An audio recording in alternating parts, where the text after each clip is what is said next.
महाराज जी, आपके चरणों में कोटि कोटि प्रणाम।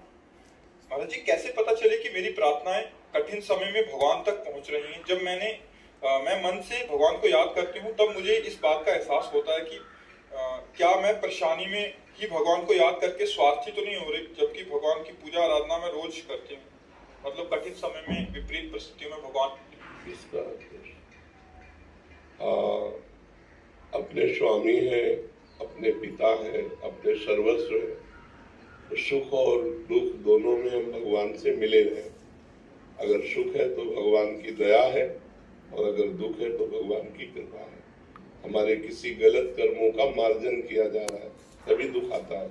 अब हमारा भगवान से कितना संबंध है, तो आपका हृदय जानता है कि आप दुख में पहला स्मरण किसका होता है, सुख में पहला स्मरण किसका होता है। जिसका पहला होता है वही आश्रय माना जाएगा।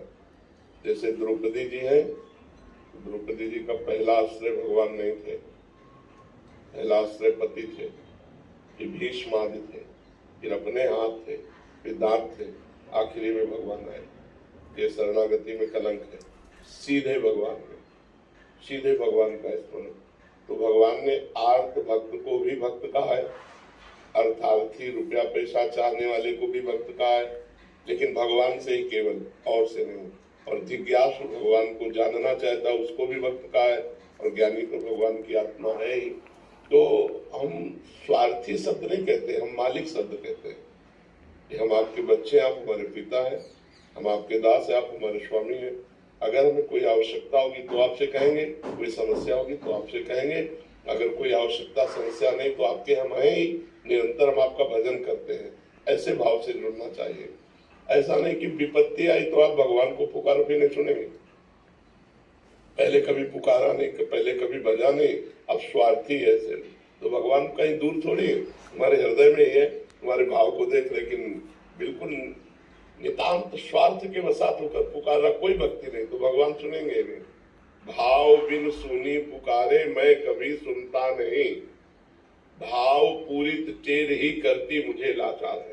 हे कृष्ण, हे द्वारिकावासी, द्रौपदी जी ने भाव से पुकारा, यही भगवान वस्त्र बन गए, चीर अवतार भगवान का हो गया।